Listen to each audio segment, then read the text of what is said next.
Hello and welcome to Commodity Champions. I'm Manisha Gupta. Well, the raw sugar prices have cooled off after hitting an 11-year highs in the month of April, even as key sugar producers have cut output estimates.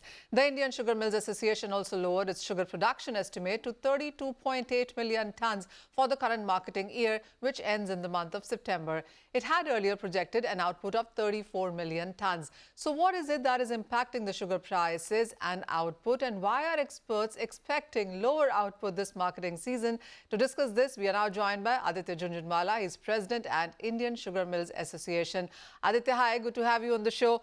First of all, this constant downward in revision in sugar output, what is your sense on what really could be the final figure?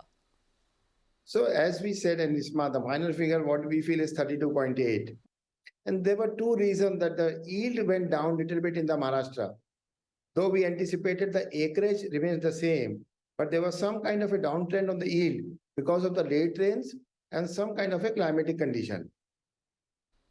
We do understand that the exports are curbed at 6 million tons. The buffer stock seems quite comfortable right now. What is your sense on the overall availability, where the numbers are more or less calculated, but on the consumption side as well, especially with the summer season coming in? And as soon as that happens, we see a whole array of festivals beginning as well.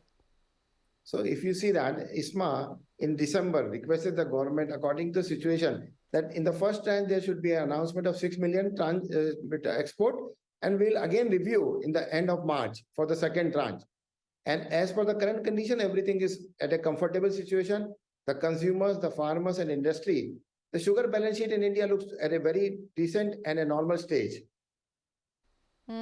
Aditya, I was also reading a report from CareEdge Ratings which says that the sugar companies this year may see 8 to 12% increase in revenues for FY23, and that is precisely on the back of ethanol and, of course, the sugar prices rising up as well. How do you look at the overall industry and the kind of capex that we've seen go on in for ethanol capacity increase? If you see, a lot of companies have put capex on the new revenue stream, that is the ethanol. So new distilleries have been put up, and the expansion on the ethanol supply has taken place. Last year, if you see, and compared this year, there's a big jump. We have diverted 4 million tons of sugar to ethanol. So the total conversion of ethanol is getting better. The total supplies of ethanol is better. And the price in the sugar market also on a reasonable price level, though still below the industry expectation and as compared to the FRP being announced by the government. It's been quite unfortunate on what we've seen in sense of numbers in Maharashtra and Karnataka, but the UP numbers were on the positive this time around. So what is it that you are getting as a feedback from various mills in these geographies?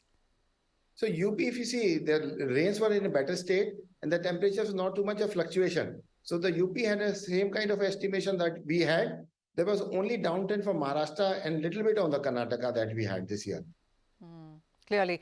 And, with the kind of weather that we've seen, March being the hottest month in 122 years, the 1st of May clearly was the coldest day perhaps in North India in many, many years. Unseasonal rains just about continue. That is the case with various hailstorms that we are looking at even now as we speak. What is the preparedness of the cane growers, the mills, the various stakeholders? What are you guys really having conversing on? So we cannot do too much on the weather, but what we are trying to do is more on the irrigation part. So we are trying to do maybe drip irrigation. How do we use the resources better, the water resources to be better? We have taken a study with ISSR Lucknow, and we are trying to figure out how can the farmers and the industry work together to get a better utilization of resource and some kind of a varieties which can take this resistant varieties, which can take a hit on the weather side. So that is our new goal, how to take it further. So what conversations have been going on that? I mean, what is investment that you're looking at? Are you talking to state government on that, central government on that? What kind of allocations are you looking at money-wise on that? So basically, as an industry, we are doing with our own resources and the members are contributing it because that will help the industry and the farmers both. Talk to us also about the international markets where we have seen the prices go up. But would you say that Indian mills clearly haven't made much use of that? We haven't even seen a trickling impact of that in the Indian markets with the way it is more or less controlled for us. Yeah, because the timings are different. Because what happens is the price has gone up because there is a delay in the crop coming from Brazil. As we know, India crops come from October to March. That is the peak season that Indian millers exports to the world market. And from Brazil, it comes from May or June. So because of the late rains in Brazil, there has been delay in the output from Brazil crop. And due to some other crops, they cannot be able to dispatches. There are some kind of a port issues in Brazil port that has delayed the dispatches from Brazil. I think that led to some kind of a spot in the market.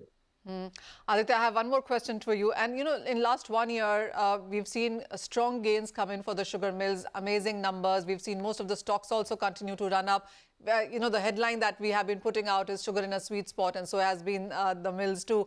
What is it that you think will work for this industry in the coming 1 year now? I think the future looks good for the sugar industry. We are in a very balanced situation. The opening stocks are at a reasonable level.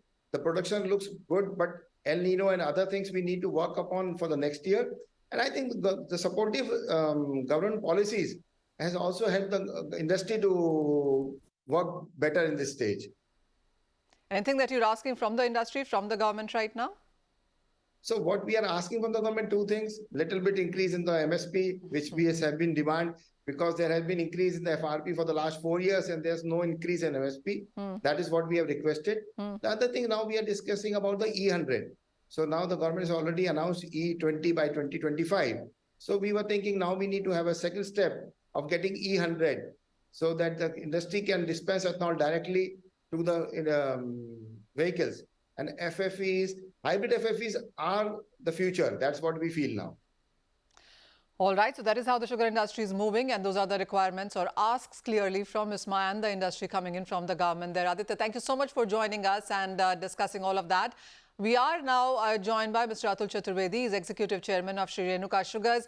Mr. Chaturvedi, hi, thank you so much for joining CNBC TV18. I mean, that's a question I would want to put at you too, that even as the global prices are trading at an 11-year highs for raw and a 10-year highs for the white sugar prices, of course, we've seen some profit taking from those kind of levels. Would you say that the Indian markets or Indian mills clearly could not benefit completely with that kind of a run-up?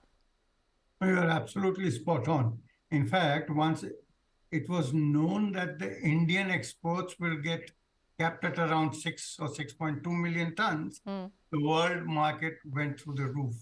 And the international players are the one who are actually, whoever was long on the New York Exchange or on LIFE, they are the ones who are actually laughing all the way to the bank. So as Indians are concerned, I think Indians had done away with all their exports up to March, as Aditya was rightly pointing out, because our maximum exports actually happened by March. And what the trickle-down effect has not really worked in India's favor. The only thing which has worked in India's favor is international prices moving northwards. Our domestic prices have also risen marginally in support. So that is what is coming handy as far as the Indian sugar industry is concerned.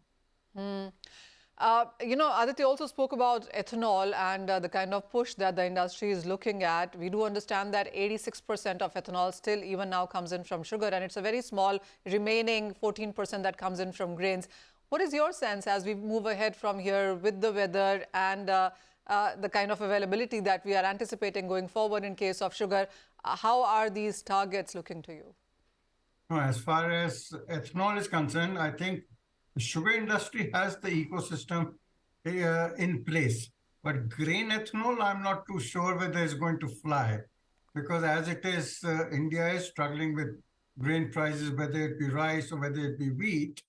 So sugar ethanol will definitely continue to grow. But the only thing is, if sugar prices in the country range between 37 and 38, and the government does not increase the price of ethanol, then you could have a scenario where mills may be slightly more reluctant to divert sugar to ethanol. So it's important that the ethanol issue price or purchase price by the government also needs to be maybe jacked up to take care of, one, the off-season blues, and two, the rise in the sugar prices as well. So what would you say to the kind of money that has been already deployed in increasing capacities here? What is it that the industry will now look for? The industry will definitely continue to make more ethanol for sure. And that's largely because ethanol play helps in the cash flows of the industry, because we must understand that the sugar industry is the one where you crush for 5-6 months in a year, or maybe 4-5 months in a year, and then sell the sugar for the balance 12 to 14 months. Ethanol diversion actually helps the cash flows of the industry. Maybe not in terms of the profitability at these values, because sugar is also reasonably profitable now, but definitely it helps the cash flows of the industry. So I think people will continue, and the sugar industry will continue to give thrust to ethanol for sure. Oh, clearly. One final question before we wind down, and this one is on the global markets yet again, because every time you see the global sugar prices gain up, we see the stocks of sugar industry in the Indian markets also gain up, even if it's not so much in sense of selling sugar, but the stock way is clearly something that it reacts to. So we do understand that the prices ran up too much too soon, and we've seen 14% of gains come in for the raw sugar prices in last 1 month itself. What is your sense on how much speculative trading or froth is into that? And also with the various numbers now floating on what the international sugar balance could be from a big deficit to a small one, how are you looking at those numbers? No, in fact, the numbers are, in any case, becoming from surplus to a deficit scenario. And sugar has been rather very, very truant this year. Initially, we were thinking in terms of sugar surplus this year, and now we are talking in terms of a deficit. And in fact, the funds are really going long. In fact, I was just going through the report. The funds are long, almost something like 218,000 lots, which translates to about close to about 11 million tons. And there's no reason why the funds will not double up their bets if the past is anything to go by. And so we can't be too sure of markets coming off or cooling off. Because India is out of the picture, Thailand is practically over and done with, Europe is struggling, and Brazil is not helping others in terms of their problems because they've had rains and now a logistical nightmare. So sugar prices can still move up. All right. Well, yes, some correction that we saw on the 1st of May by down nearly 5%, but those could be buying levels coming in yet again for the international markets there. Ms. Chaturvedi, do stay on with us. With that, it's time for a short break, but don't go anywhere because the discussion moves on to edible oils when we return.